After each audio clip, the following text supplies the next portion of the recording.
ଯାତ୍ରା ମଞ୍ଚରେ ବିଜେଡିର ପ୍ରଚାରକୁ ନେଇ ଧାମରା ସାମୁଦ୍ରିକ ଥାନାରେ ଅଭିଯୋଗ। ମଞ୍ଚରେ ନବୀନ ବାବୁଙ୍କ ଗୀତ ଗାଇ ବିବାଦରେ ଯାତ୍ରା ଅନୁଷ୍ଠାନ। ମକର ମେଳା ଉପଲକ୍ଷେ ଧାମରାରେ ଲୋକଙ୍କ ମନୋରଞ୍ଜନ ପାଇଁ ବିଭିନ୍ନ ଯାତ୍ରା ଅନୁଷ୍ଠାନ ଯାତ୍ରା ଦୀର୍ଘ ଦିନ ଧରି ଯାତ୍ରା ପରିବେଷଣ କରୁଛନ୍ତି। ହେଲେ ନିର୍ଦ୍ଦିଷ୍ଟ ଏକ ଯାତ୍ରା ଅନୁଷ୍ଠାନ ଯାତ୍ରା ମଞ୍ଚରେ ବିଜେଡିର ପ୍ରଚାର ପ୍ରସାର କରିବା ସହିତ ନବୀନ ବାବୁ ଆମେ ତମ ଫ୍ୟାନ୍ ଗୀତ ଗାଇବା ସହ ନବୀନ ବାବୁ ଜିନ୍ଦାବାଦ କହିବାରୁ ଯାହାକୁ ନେଇ ସମ୍ପୃକ୍ତ ସଂସ୍ଥାଙ୍କ ବିରୋଧରେ ଧାମରା ସାମୁଦ୍ରିକ ଥାନାରେ ମା ଧମାରାଇ ମଣ୍ଡଳର କାର୍ଯ୍ୟକର୍ତ୍ତାମାନେ ଏକ ଲିଖିତ ଅଭିଯୋଗ କରିବା ସହିତ ଦୃଢ଼ କାର୍ଯ୍ୟାନୁଷ୍ଠାନ ପାଇଁ ଦାବି କରିଛନ୍ତି। ତେବେ ଅନ୍ୟପଟେ ଯାତ୍ରା ଦେଖିବା ପାଇଁ ଚାନ୍ଦବାଲି ବିଧାୟକ ବ୍ୟୋମକେଶ ରାୟ ଯାଇଥିବା ବେଳେ ମଞ୍ଚରେ ଏଭଳି ଗୀତ ଗାଇବା ପାଇଁ କମିଟି ମେମ୍ବରମାନେ ବାଧ୍ୟ କରିବାରୁ ଏଭଳି ଗୀତ ପରିବେଷଣ କରାଯାଇଥିବା କହିଛନ୍ତି ଯାତ୍ରାର ପରିଚାଳକ। ତେବେ ଆଗାମୀ ଦିନରେ ଏଥିପ୍ରତି ଧ୍ୟାନ ଦେବା ସହିତ ଯାତ୍ରା ମଞ୍ଚରେ କୌଣସି ରାଜନୈତିକ ଦଳର ପ୍ରଚାର ପ୍ରସାର କରାଯିବ ନାହିଁ ବୋଲି କହିବା ସହିତ ନିଜର ଭୁଲକୁ ମାନିଛନ୍ତି ଯାତ୍ରା ପରିଚାଳକ ଦିବସ ପଣ୍ଡା। ଅଭିଯୋଗ ଏହା ଥିଲା ଯେ 19 ତାରିଖ ଦିନ ଯେତେବେଳେ ଯାତ୍ରାର ପ୍ରଥମେ ଆରମ୍ଭ ହେଲା ମେଲୋଡି କାର୍ଯ୍ୟକ୍ରମ, ତ ଯାତ୍ରା ପାର୍ଟିର ଯେ ଆଙ୍କରିଂ କରୁଥିଲେ ତାଙ୍କୁ କିଏ ହୁଏତ ଗୋଟେ କାଗଜ ଦଉ କି ଲେଖା ଦଉ ଯାହା ବି ହୁଏ ଦଉ, ସେ ଦେଲା ପରେ ସିଏ କ'ଣ କଲେ ନା ଜୟ ନବୀନ, ନବୀନ ବାବୁ ଆମେ ତମର ଫ୍ୟାନ୍, ନବୀନ ପଟ୍ଟନାୟକ ଜିନ୍ଦାବାଦ ଏସବୁ ଆରମ୍ଭ କଲେ। ସେଥିରେ ଉପସ୍ଥିତ ଥିଲେ ଆମର ଚାନ୍ଦବାଲିର ବିଧାୟକ ମହାଶୟ ବ୍ୟୋମକେଶ ରାୟ, ସେ ଉପସ୍ଥିତ ତାଙ୍କ ସହିତ ବିଗତ ଦିନର ଚେୟାରମ୍ୟାନ୍ ଯିଏ ଥିଲେ ରଞ୍ଜନ ସାହୁ ସେ ବି ଉପସ୍ଥିତ ଥିଲେ। ମାନେ ଭିଡ଼ିଓ ବି ଆମେ ଦେଖୁଛୁ, ସେ ବି ତାଙ୍କର କିଛି ତାକୁ ପ୍ରତିବାଦ ନଥିଲା, ବରଂ ସେ ଆହୁରି ଜୋରସୋର ସହିତ କେମିତି ତାକୁ ସେ ଆଙ୍କରକୁ ଉତ୍ସାହିତ କରୁଥିଲେ ଯେ ଆହୁରି ଜୋରରେ ନବୀନ ବାବୁ ଆମେ ତମର ଫ୍ୟାନ୍, ନବୀନ ପଟ୍ଟନାୟକ ଜିନ୍ଦାବାଦ ସିଏ କେମିତି ଆଉ ଜୋରରେ ପକାନ୍ତୁ।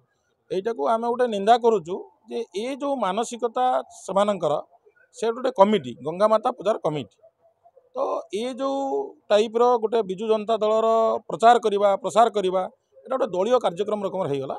ସେଥିରେ ଆମ ପିଲାମାନେ ବି କିଛି ବିରୋଧ କରିଥିଲେ ଯେ ଏଇଟା ଗୋଟେ ଯାତ୍ରା ପାର୍ଟି, ଏଠି ଆପଣ ନବୀନ ବାବୁ ଜିନ୍ଦାବାଦ, ନବୀନ ବାବୁ ଆମେ ତମର ଫ୍ୟାନ୍ ଏସବୁ ପକାଇବାଟା ଠିକ୍ ହେଉନି। ତଥାପି ସେମାନେ ନ ମାନିକି ଆରମ୍ଭ କରିଥିଲେ। ଆମେ ଚାହୁଁଛୁ ଯେ ଏ ଯେଉଁ ଘଟଣା କେମିତି ଆଗାମୀ ଦିନରେ ପୁନରାବୃତ୍ତି ନ ହେଉ। ବିଗତ 7 ମାସ ପୂର୍ବରୁ ସାଧାରଣ ନିର୍ବାଚନ ଓଡ଼ିଶାରେ ହେଇଥିଲା, ସେଥିରେ ଯିଏ ଯେଉଁ ଦଳର ପ୍ରଚାର କରୁଥିଲେ କିଛି କହିବାର ନଥିଲା, କିନ୍ତୁ ମା ଧାମରାଇ ମକର ମେଳାରେ ଯେଭଳି ଭାବରେ ଯାତ୍ରା ପାର୍ଟି ମାନେ ଯାତ୍ରା ପାର୍ଟିର ଯେଉଁ ଗଙ୍ଗାମାତା ପଡ଼ିଆରେ ଯେଉଁ ଯାତ୍ରା ପାର୍ଟି ପଡ଼ିଛି, ସେଥିରେ ବିଗତ 7 ମାସ ତଳର ଯେଉଁ ବିଜୁ ଜନତା ଦଳର ଯେଉଁ ସଙ୍ଗୀତ ପରିବେଷଣ କରାଯାଉଥିଲା ତାହାକୁ ବିଧାୟକଙ୍କ ଉପସ୍ଥିତିରେ ପ୍ୟାଣ୍ଡେଲ ଉପରେ ଯେଉଁ ପ୍ରଚାର କରାଗଲା ଏଟା କେତେ ଦୂର ସମୀଚୀନ ସେ କଥା ନିଶ୍ଚିତ ଭାବରେ ଉପସ୍ଥିତ ଥିବା ସେ ଜନସାଧାରଣ ଯେଉଁମାନେ ଟିକେଟ୍ କାଟିକି ଯାତ୍ରା ଦେଖୁଥିଲେ ସେମାନେ ପ୍ରତିବାଦ କରିଛନ୍ତି ଯେ ଏଟାକୁ ପରିବେଷଣ କରା ନ ଯାଉ।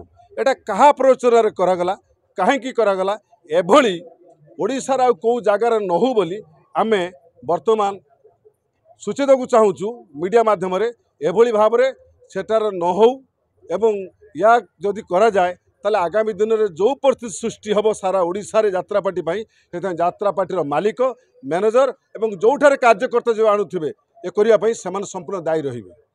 ଦିବସ ପଣ୍ଡା ସ୍ୱର୍ଣ୍ଣମହଲ ମ୍ୟାନେଜର।